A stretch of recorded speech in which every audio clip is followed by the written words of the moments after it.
Hey, good morning, everyone, and thanks so much for joining us this morning for today's webinar. My name's Kathy Arsenault, and I'm the practice consultant for the Association of New Brunswick Licensed Practical Nurses. And today I'm just going to be acting as the moderator for the presentation. So it is my pleasure this morning to introduce Jennifer Boyd as the facilitator for today's webinar's topic, Respectful Workplaces. Jennifer Boyd is the Labor Relation Advisor with the New Brunswick Association of Nursing Homes. She has 15 years of human resources and labor relations experience from a variety of settings.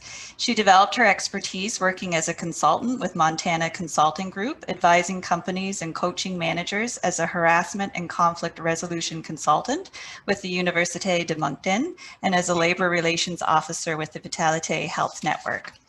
Jennifer is a native from Moncton, has a law degree as well as an MBA from the University de Moncton, and she's fluently bilingual. She currently resides in Dieppe with her son, and she is passionate about wellness, nature, and art.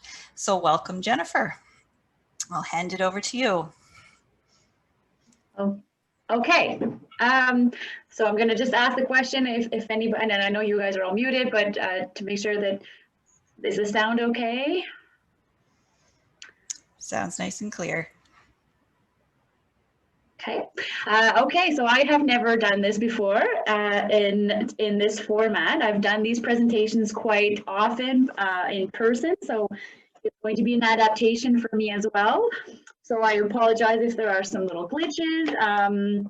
And I am the type of person that likes to jump around, and when I'm presenting, I'm a little bit all over the place, and so this is very, it's going to be a little challenging for me to be sitting down.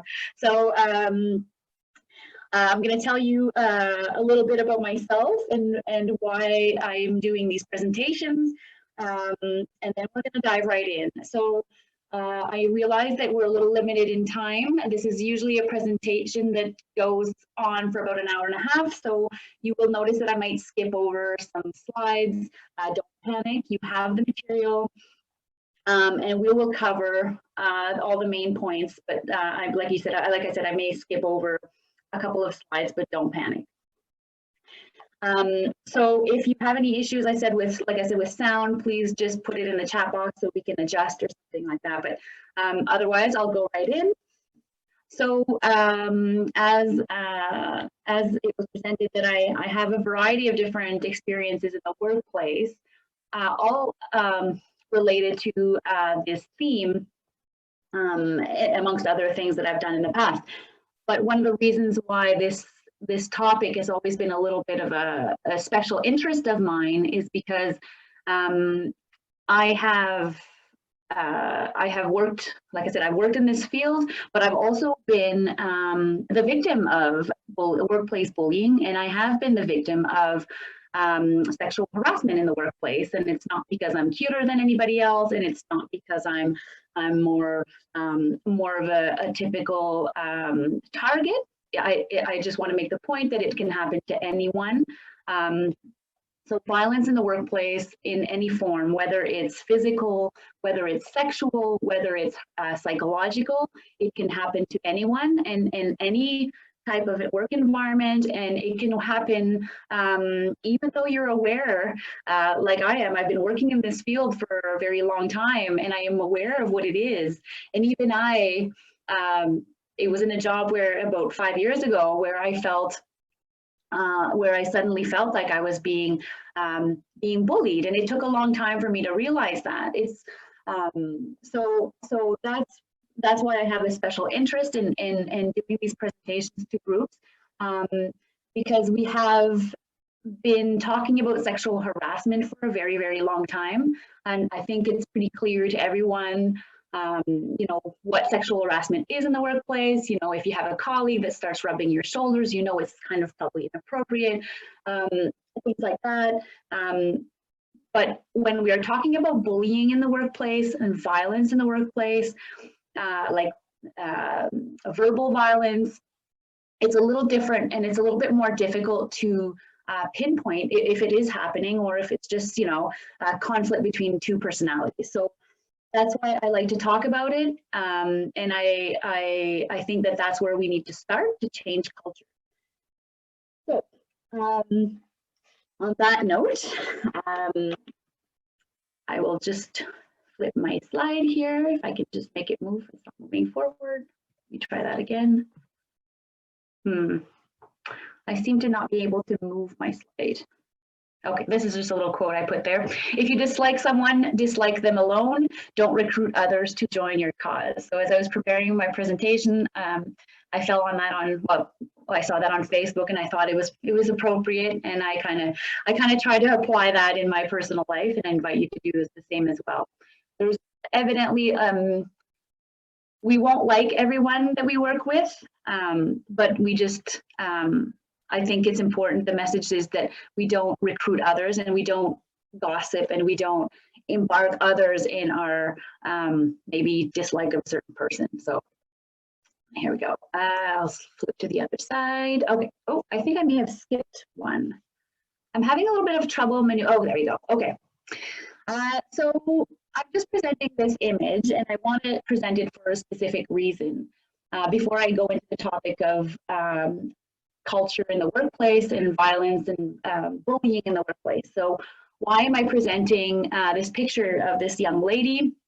So most of you know who this lady is, but for those of you who don't, her name is Greta, and she is, well, she's a little older now, but she's an activist, an environmental activist, and she started a big movement now maybe 4 years ago, by going on a school strike and saying, I'm not going to school anymore because there's no point, because there's no future if we don't take care of our planet. So she started this movement when she was a teenager. On her own, she would sit there with her little sign, and she, on her own, was so powerful, and she created such a movement that I would say a grand majority of the people know who she is now. And there's been she's created such a movement. And I marched here last year on a climate strike, and climate strikes were all over the country, and we saw climate strikes in other countries as well. And I talk about her because when we talk about work climate, I can draw the parallel with Greta's story, because we have all made the transition now where we don't think of it anymore, where we go to the grocery store and we grab our cloth bags. But 5 years ago, I would have said you're going to be doing this. Some of you would have said, well, no, not really. We can't do that. No, like we always forget, and we always, and what's the big deal? We'll just use plastic, but in a very short period of time, we've transitioned, and even the people that are the most resistant don't have a choice now. They have to use the cloth bags, or they carry everything in their arms. And I'm sure a couple of you have walked out of the grocery store and Jesus, going by and like stuffing things in their purses and walking around with everything, and until you get to the habit of changing that habit. So we've seen in the last 3-4 years how we've created a movement with one powerful little voice. I mean, and other people were talking about climate, but one little powerful little voice had such an impact on how we are changing, how we are thinking about our environment, our physical environment. So I use this parallel because I think that in the workplace, we can think of it in the same way. Changes are done with laws and legislations and rules and policies and things like that, and which we are seeing also in the climate, the global climate kind of environment. So we can do these things, but it also takes a change in our way of thinking as well. So we can change the laws, but we have to also, as a group, as a society, start changing how we react and how we see things. And change doesn't happen overnight. So when you have a workplace that is very maybe toxic or negative, or things are tolerated, behaviors are being tolerated, we need to start changing how we react to those incidences, and how we have to start changing how we think. And that change happens in a wave. It doesn't happen overnight. So I like to use Greta as an example of how we all have a responsibility in kind of saying, okay, this is not tolerated anymore. We can't work in this type of environment. We all have a role to play in changing how in going towards a better climate, a better workplace climate. So this is just a little slide to say that just before, I think it changed in 2019, in April 2019. Before April 2019, there was no law in New Brunswick that protected the employees from workplace harassment. So, so New Brunswick was a bit late in coming up with this legislation. A lot of provinces already had it, but we finally have it now. So before then, a lot of employers had policies against harassment and bullying and things like that, but now it's officially in the legislation under the Occupational Health and Safety Act. So we have a law now that basically says you can't do this anymore. We had a law that said that you can't sexually harass people, but we never had something that said you can't bully somebody in the workplace just because you don't like them. So now we have this tool. So, so what is the impact of this? Well, this is one of the, like I said, we need to make change, and it needs to be small steps. This is one small step where we have now a law that protects us. So it's going to help start changing the culture in the workplace.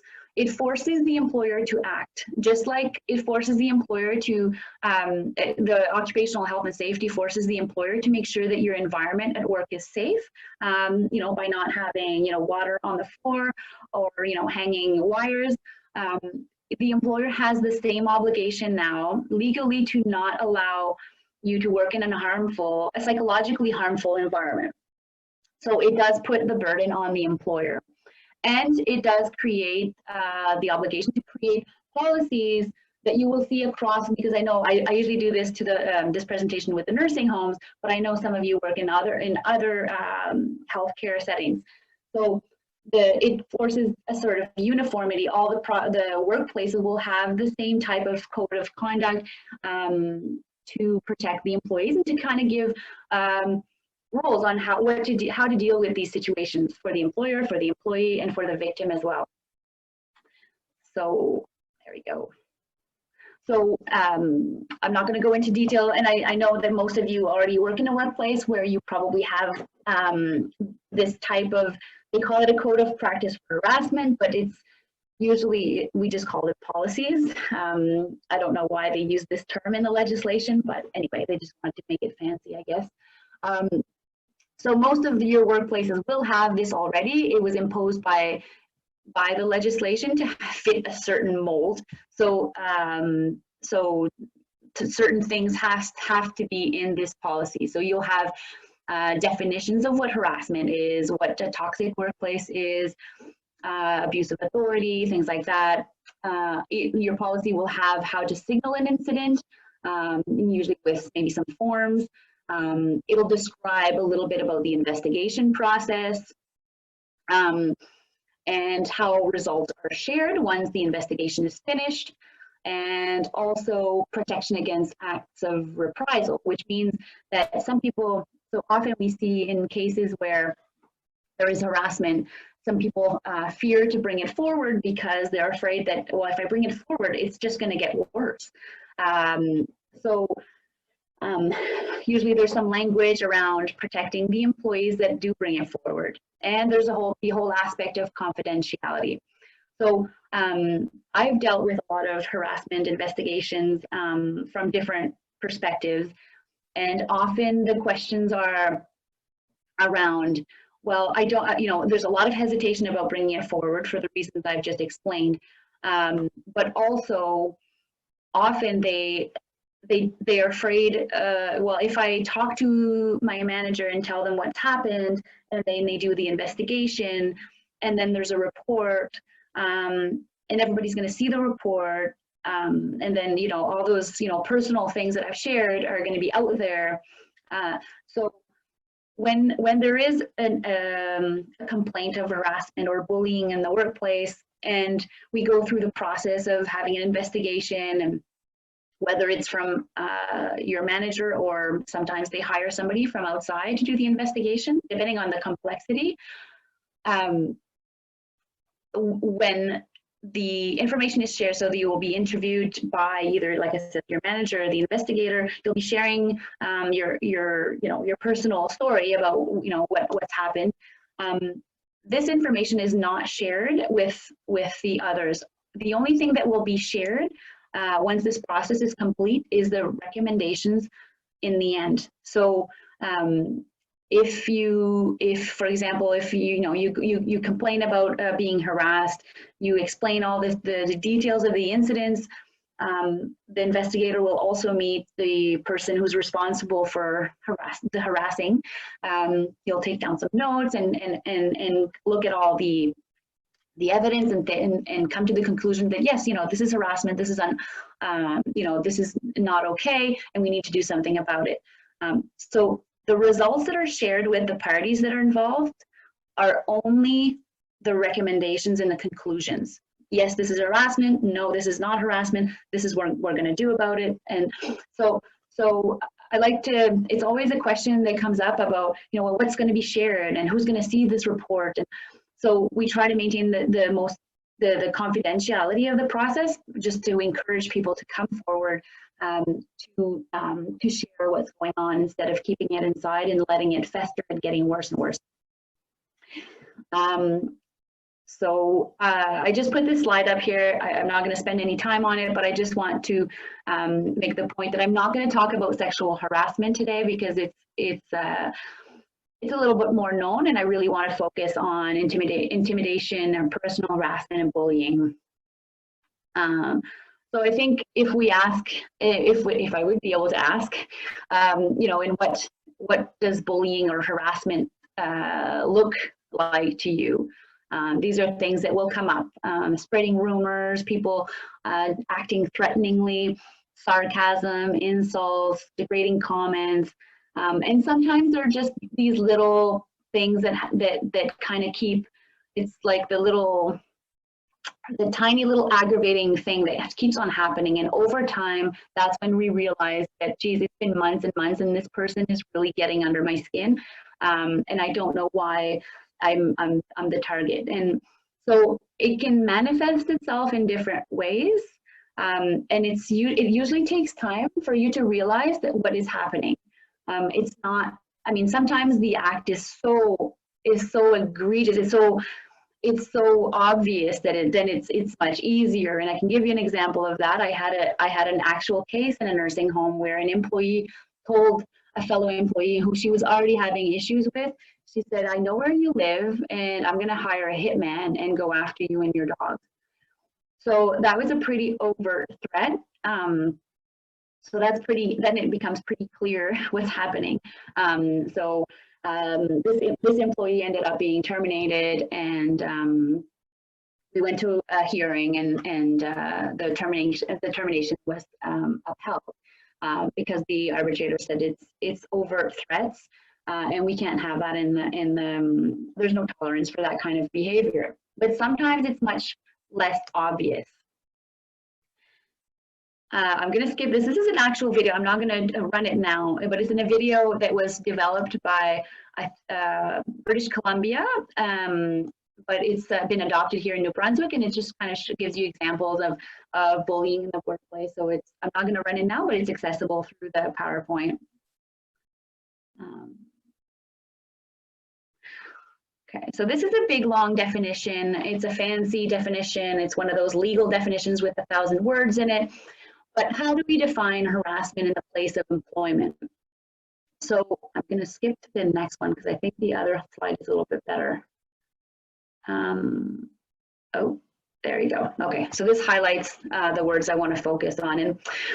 And so how do we know if it's harassment or not? And like I said, it's always a little bit difficult to identify. But harassment is defined as an objectionable or offensive behavior that is known or ought reasonably to be known to be unwelcome. So what that means is, if I have a sort of behavior, so I'll use the example that I just used earlier and the girl that made a threat. If I threaten an employee like that, I know that it's known to be unwelcome. But I can say, well, no, my intent was just to joke. It was just a joke. It was just meant kind of casually. But the test is, well, how would a reasonable person receive a comment like that? And a reasonable person would receive that as threatening. Therefore, it's not important if you meant it as a joke.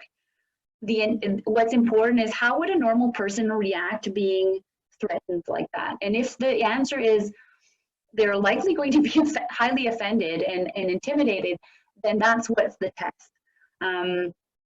So it can be on a one-time basis, like the example I gave you. It was such an overt act that it was considered harassment, even if it's just that one time. Or more often, it is repeated, and it's tiny little things, like I said earlier, that just pick away at the person until months and months later they realize how horrible they've been feeling, and their health and safety is threatened. They start to have, consequences of this. They don't want to come to work. They have the knots in their stomach. They just want to avoid this person. All kinds of problems come from that. So what happens? You can have, tiny little acts that repeat themselves over time, and that will trigger the kind of the harassment test to say, oh yeah, this is harassment. This is many incidents over a long period of time. Or, like I said earlier, it can be one or two main incidents where we don't need to see a repeated behavior. Just these two incidents or this one incident is enough to say, wait a minute, hold up, this is harassment, this can be tolerated. So that's just a visual representation of what I was trying to explain earlier. So what is not harassment? So often it's hard to, like I said, to define. So often I've had employees come to me and say, well, I've been harassed by my manager. He's always checking what time I come back from my breaks. I feel like I'm being spied on. So in some cases, it may be inappropriate what the manager is doing, but often what is happening is that the employee is actually being evaluated on or on their performance, and they feel like they're being criticized, but it is for good reason. They have demonstrated that they haven't done things properly, and the manager does need to step in and say, look, like, I need to kind of examine your work performance, because there's evidence that it's not up to par. So it's hard sometimes to distinguish between feeling harassed and feeling managed. So it's case by case, and we always have to kind of look at all the facts and determine if it's actually harassment or if it's just a manager doing their job. And sometimes it's just conflicts between coworkers, but it's not necessarily harassment. So it's just two people that don't like each other.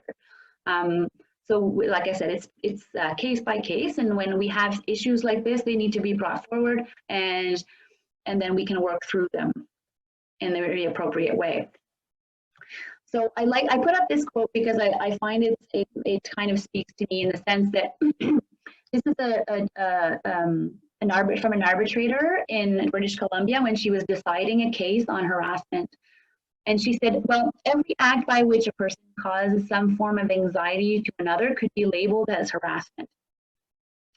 But if so, there can be no safe interactions between human beings. Sadly, we are not perfect, and all of us on occasion are stupid, heedless, thoughtless, and insensitive.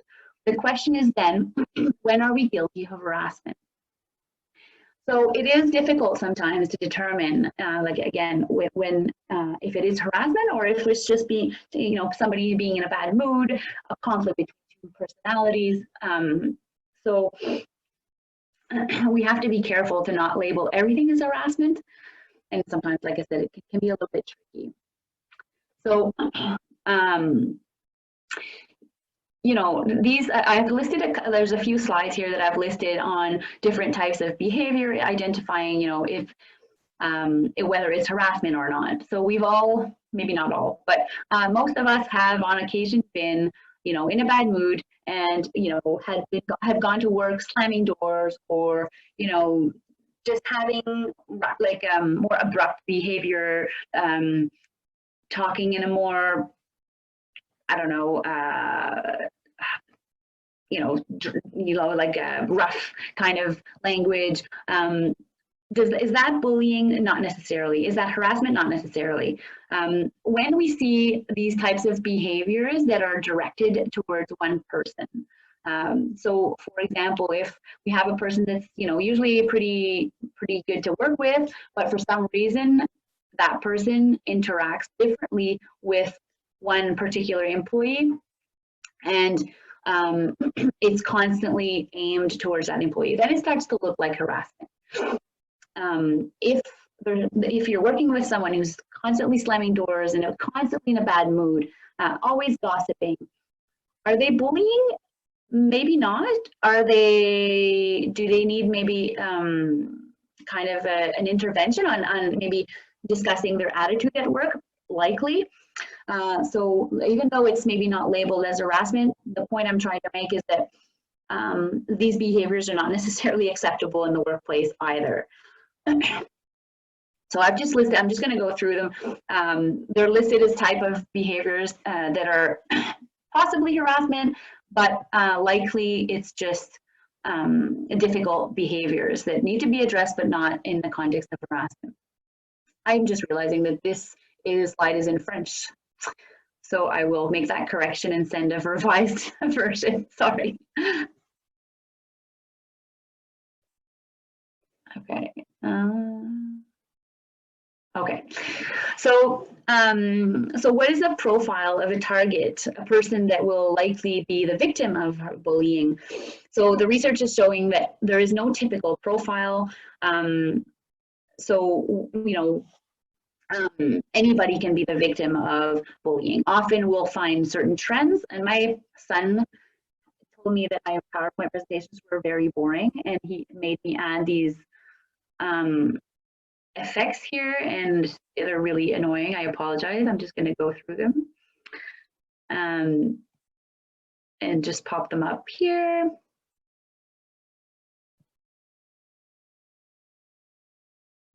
Okay. So like I said, we see some trends that some people resist taking the mold of the culture of the place. So often new employees that are kind of a little bit different will likely be the ones that are most picked on, the most vocal. Some people are just more loud with their opinions. They can tend to be a little bit the victim or the target for kind of toxic behavior towards them. You can always also find new employees that come into the workplace that are a little bit intimidated by the new environment. So sometimes they are a target for older, more experienced employees that kind of have a tendency to boss around.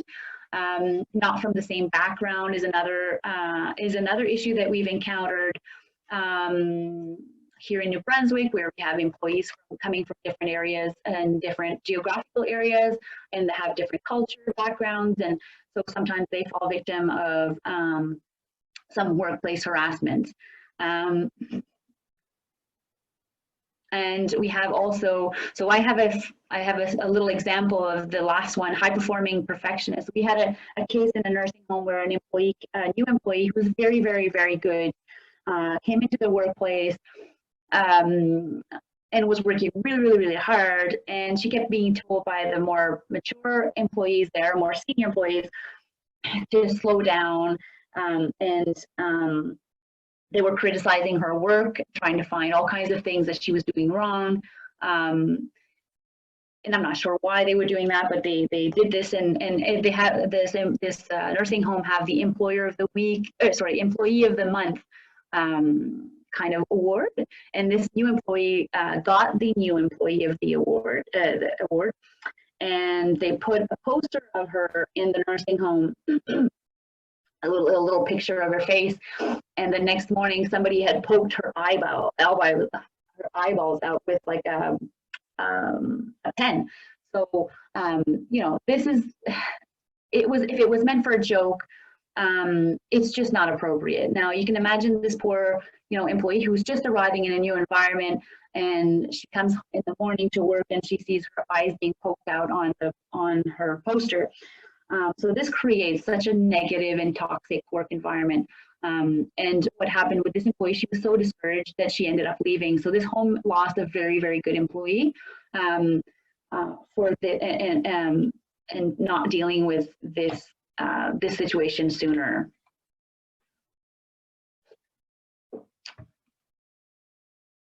So we talk a lot about the victim of harassment, but I want to talk about the bully, and I want to put bully in quotations because we have probably all done some bullying things in our lives, some maybe more than others, and we don't realize. And I don't believe that like these people that are bullies are bad people. I wanted to talk to you a little bit about, you know, how do we perceive, or what does a bully want and why are they doing what they're doing? So as humans, we all have similar needs. We all feel the need to be secure. We feel a need of a sense of belong. We need to feel like we belong, and we need to feel important and valued. And these are all things that we need in our environment, especially in our work environment, to feel valued. Some people, you know, we have ways of filling these needs. Humans have, you know, good ways of filling these needs and less good ways to fill these needs. So for employees, they need to feel secure, they need to feel like they belong, and they need to feel important.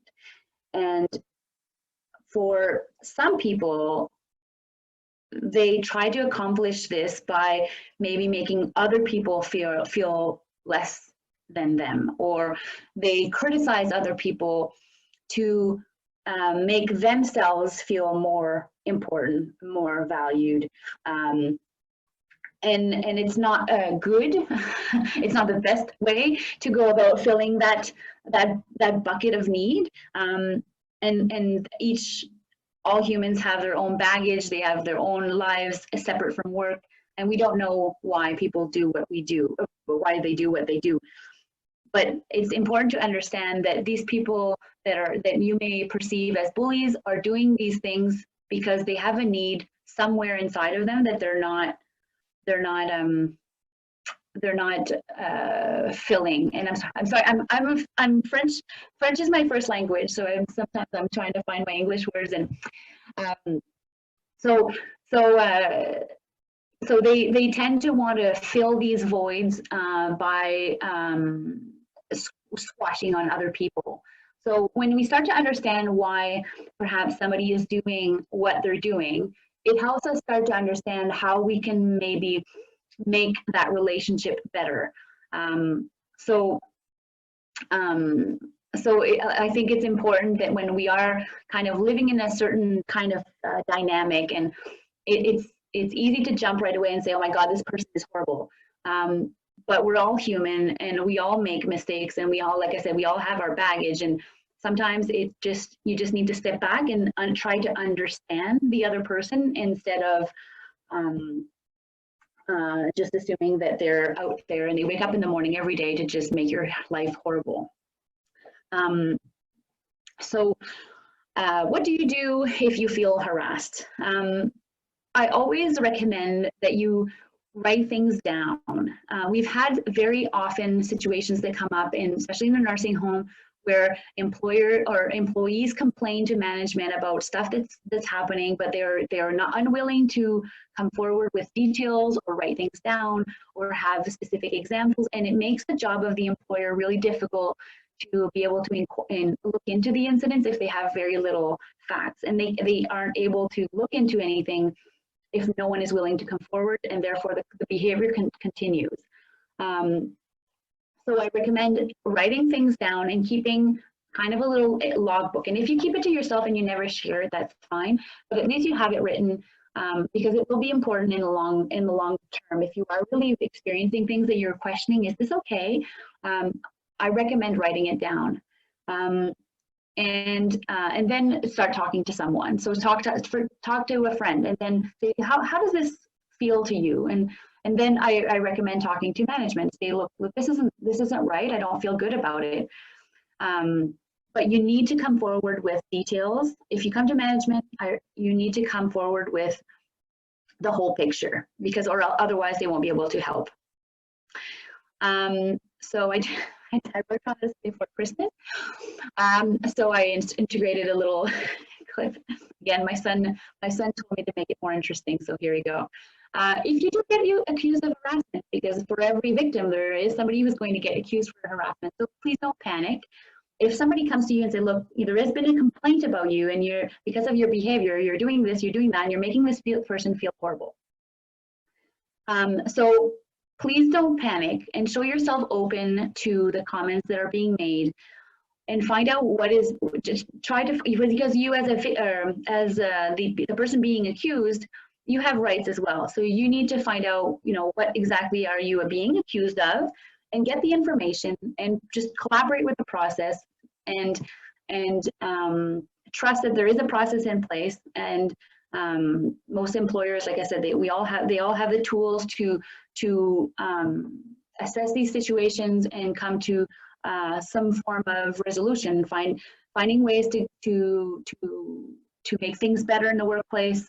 And there are all kinds of tricks and tools that the employers will have to try to make things better.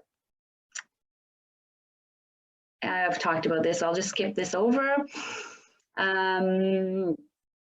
I've talked about this as well. So like I said, there is a formal and informal process usually to each policy with respect to this. So there's the informal process is, essentially the management will probably encourage you to talk to the other employee, or they may call both of you in and say, look, we have a situation, you're not happy, you're saying this, you're saying that, we need to find a way to work together. And just kind of try to do some conflict resolution in an informal context. Or there is the formal process where there is an investigation. Either it will be done internally, so by the management or by whoever, or it will be done externally. So sometimes employers prefer to hire somebody from the outside to come and do an investigation. Okay. I've talked about that. So these are just a couple of slides explaining the rights of the complainants and the rights, you'll see after, the rights of every party in this. So as a complainant, you have the right to make a complaint, to have the complaint reviewed, and to be, protected by, by making the complaint, you should not fear that things will get worse, and the person that you are complaining about will make your life even more miserable. So know that you have that right to be protected from that, and you also have the obligation or the responsibility to collaborate, to provide the information, and to trust the process. And the respondent, which is the person that is being accused, also has rights. They have the rights to being informed of what the complaint is about, written statements, and they also have the responsibility to cooperate with the process and to maintain confidentiality. And witnesses. So often in certain situations we'll have witnesses. They have also the right to be protected by the process, and they must cooperate.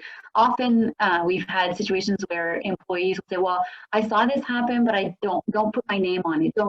I don't want my name to be associated with this. Unfortunately, once it's out there, if the employer knows that you have witnessed something,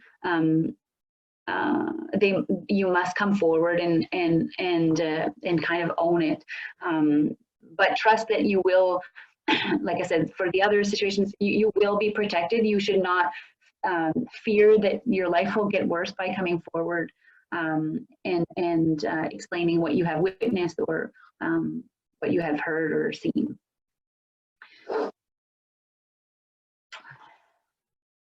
So this is just kind of like a recap of what, when when you've gone through this process, you've lived this process with your employer, where you have gone through a complaint process, and what to do, like what happens after.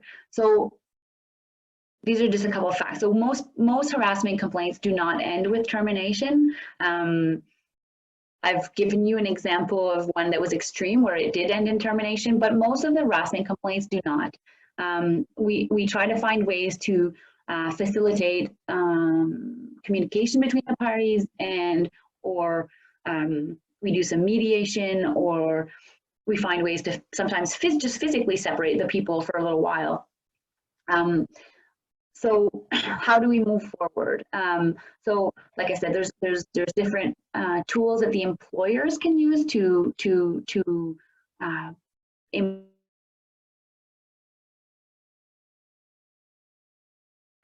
and like I said earlier, the employer has that responsibility. It is under his responsibility to ensure that you don't continue to be a victim of this type of toxic behavior. And in the end, every person or every individual in your work environment is responsible for their own actions, and also responsible for of doing their part, and saying, you know, if you witness something that's not correct, you can just say, look, you know, that you did what you did there. That's not okay. Everybody has a role to play. So there you go. So this is my son, and I put that ugly picture there because I always want to kind of highlight the point that we all have a bad, he's very cute in person, but we all have a bad side. And sometimes it's really hard for us to look at that bad side in the mirror and just say, okay, you know, maybe I did that. And it does take a lot of effort, and it's very hard to have that conversation with oneself and say, okay, maybe I was a little bit rude to that person, or maybe she snapped back at me, but you know what? Maybe I contributed to that in a certain way. And that mental exercise is not easy for everyone. But I just like to put that out there to say we all have a role to play in contributing to that wave of change, where we're going to be in an environment where we won't be tolerating behaviors that are just not acceptable anymore, which they have been for a while, but now it's just no longer acceptable. So we are never going to eliminate, there is no law, there is no webinar, there is no seminar that is going to eliminate these types of behaviors in work environments. Because I said we're human, we all make mistakes, we all have bad days, we all get cranky, and however, we have tools in place now to eliminate when we see it happening, or react in an appropriate way for employers to eliminate what's going on in the workplace. There are standards now, and it's legislated, and it gives the employers tools to say, this doesn't work, we need to react to this. And it's going to take time. This change in culture, just how we've seen that there's been a change in culture for the sexual harassment, where it's clear to everyone that you can't tap your coworker on the butt, or you can't stare at her cleavage. We know all of this because we've been bombarded with this for the last decade or 2 decades. Well, we have to see this. We have to start seeing this change with respect to workplace bullying, and it starts small, and it's going to take time, but it's by doing these presentations and by having the proper legislation in place and the proper policies that we're going to see some change, but it's going to take some time. So we need patience, and we need to be able to look at ourselves as well and be kind to each other. So I'm going to skip that because I see that I want to save a couple of minutes at the end of the presentations for some questions. So I'll open the floor to that. Perfect. Thank you, Jennifer. That was great. I was having a little panic attack. Those last few minutes, the power flickered in our office twice, and I thought it looks like we didn't lose anybody though, so I was kind of panicking, but everybody Well, stayed, so it was good. I had to move locations because where I was initially this morning, I didn't have power. So I panicked as well. I was like, oh my God, of all days to have a power outage. But it looks like we didn't lose anybody. So thank you very much for that wonderful presentation. I am just going to turn off the recording, and then we'll be able to take some questions and hopefully have some good discussion.